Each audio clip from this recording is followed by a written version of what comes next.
In early 2026, a story raced around the world that guides near Everest were secretly poisoning tourists, then loading them into rescue helicopters so a hidden network could collect the insurance money. That story had everything a headline wants, except the evidence. Now all of a sudden you're at 26,000 feet, you're 10,000 feet above that level, and so things are breaking down. If you cut yourself, you don't heal very well. Coordinated a helicopter evacuation. Captain Andrew Gutzel from our rescue team flew up to Camp 2. On April 3rd, Nepal's Central Investigation Bureau said it had found no proof that guides deliberately made the tourists sick by putting poisonous substances in the food. But the rescue scam itself wasn't invented. Police tied 317 questioned rescues and nearly $20 million in alleged insurance fraud to records from 3 different companies. The current court case reaches trekking businesses, rescue operators, helicopter staff, and hospitals. Base camp setup, what we're able to do is track our team on the mountain, 5 Sherpas, and when they come across people that are in need of assistance, we can track them, assess the situation, apply basic first aid, and then call in a rescue helicopter as needed. So forget the poisoned meal version. The real question is a little bit more interesting. How do you turn a helicopter that may genuinely save a life into a fraud machine? And how does that machine survive after the government says it's already been shut down? Everest Base Camp sits at around 5,400 meters up. There, your body gets far less oxygen than it does at sea level, and even a careful trekking schedule can't make altitude illness disappear. The mild form can feel like a terrible hangover. You may have a headache, nausea, dizziness, or exhaustion. If you stop climbing higher, it often improves within 12 to 48 hours. On the higher trekking routes in Nepal, the share of travelers who develop some altitude illness can approach 30%. That does not mean 30% need a helicopter. It means guides have to separate common symptoms from the smaller amount of people heading towards a real emergency. But severe altitude illness is different. Confusion, trouble walking, or fluid in the lungs that can become deadly. And the safest move may be immediate descent with oxygen and medical help. There isn't a single magic number that settles that decision. We need to bring into hospital and it takes them a month or so to get better. Just another 25% that crash and burn within a week, and they die as a result of exactly the same pneumonia. Now, a fundamental difference between those is how quickly they can adapt to the lack of oxygen.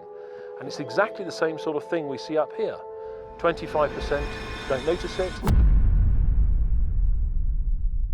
Because even a pulse oxygen reading has to be understood at the altitude where it was taken, and the mild form of mountain sickness may not create an abnormal reading for that location. Now put yourself on that trail. You're sick, scared, and several days from a road. A guide tells you that waiting could kill you, while a helicopter can get you off the mountain quickly. This is not a moment when most people would start auditing invoices. And looking better after the flight doesn't prove the rescue was fake either. Getting to lower ground is part of the treatment, so a real emergency can improve quickly once a helicopter has done its job. The insurer may be thousands of miles away. The person judging your symptoms may also be connected to the company arranging the flight. The hospital receiving you may help creating the records that justify it. By the time anybody outside Nepal checks the story, the helicopter has already landed. The patient may already be there, and the physical emergency has become a stack of documents. Police do say that some emergencies were exaggerated and some were invented fully. They also say passenger lists, cargo records, hospital reports, and medical bills were altered or fabricated to support insurance claims. The phrase fake rescue hides several different allegations. A flight can be medically unnecessary. A real shared flight can be billed as several private flights. A real patient can be matched with false treatment, or an event can exist only in the paperwork. Authorities in Nepal are warning of a new threat. Investigations now suggest climbers are being pushed into fake medical emergencies, flown out in helicopters and used to cash out insurance money. At least 32 people have been charged by authorities. The key is that the rescue flight and an insurance claim are not the same object. The flight is a physical event. The claim is the story told about that event afterward using the forms, signatures, prices, and medical records. A claim team far away sees a bundle that appears to agree with itself. The flight record says rescue, the hospital file says emergency, and the invoice says what it costed. If the same network can influence each layer, the bundle can look convincing because every page supports the next page. Investigators described a case where a single helicopter carried 4 tourists on the same day, using the same aircraft and passenger manifest. The paperwork allegedly turned it into separate rescues. Insurers received multiple different invoices as though the passengers had been flown individually, and the rescue claims reached $31,100. A hospital bill added another $11,890. This billing move matters because the aircraft's empty seats disappear once the invoice leaves Nepal. Each insurer may see a couple complete rescues for its own customer, while nobody sees that several customers occupied the same cabin at the same time. Nothing about the mountain had to be fabricated. The helicopter could be real, the passengers could be real, and someone could even feel sick. The alleged fraud lived in the gap between what happened in the air and what the documents later claimed. It also makes the patient a terrible witness. A trekker can honestly say, "I felt awful and a helicopter picked me up." They may have no idea what their insurer was billed or which medical record was created in their name.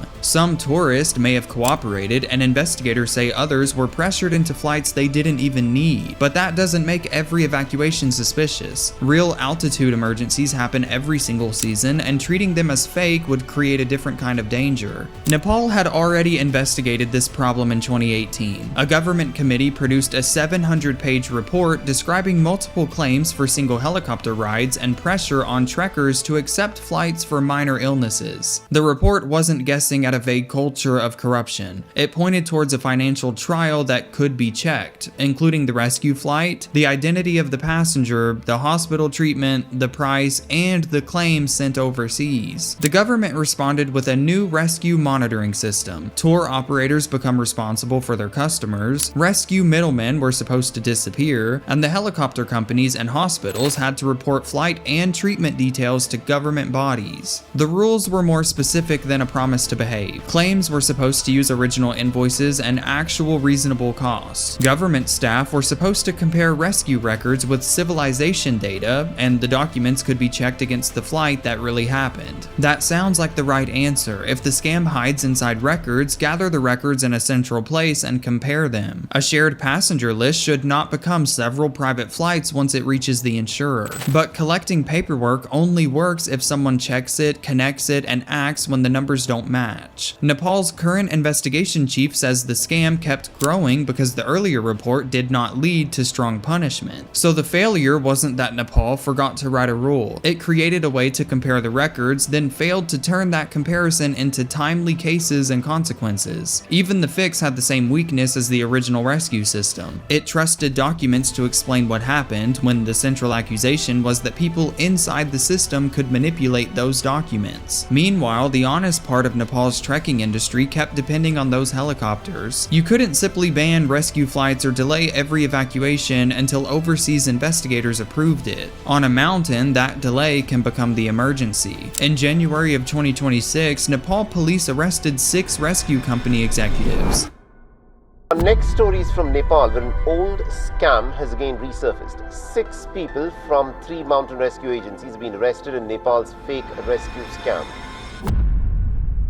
Their official notice said investigators had found suspected falsification in government records, airport information, hospital bills, and insurance claims. Police later described 2,320 rescue operations tied to 3 different companies. They labeled 317 of them as fake or suspicious and alleged nearly $20 million in fraudulent claims between 2022 and 2025. About 13.7 of those 3 different company records were questioned. That is not an estimate estimate for every helicopter rescue in Nepal, and it cannot be used to brand the country's guides, hospitals, or rescue crews as a single criminal industry. By March, the police had delivered a 1,243-page file to prosecutors. A case was filed against 32 people, including figures connected to helicopter companies, hospitals, trekking businesses, guides, and insurance assistance work. The range of defendants is why investigators describe a network rather than a dishonest guide acting alone. But a long defendant list still does not prove that every person played the role police assigned to them. Those are charges, not convictions. As of July 19th, I could not find a reported verdict in this rescue case. The prosecution is still unfinished, and each allegation has to survive court. There's also a useful sign that the file isn't being accepted blindly. Police recommended charging 33 different people, but prosecutors left one of them out because they said the evidence could not connect him to the crime or any financial benefit. Police objected to that decision, so even the investigators and the prosecutors don't agree on the boundary of the case. That disagreement isn't a flaw to hide, because it is exactly what a court is supposed to sort out. None of that proves the remaining 32 are guilty. It doesn't show the difference between a rumor, a police finding, a failed charge, and a conviction.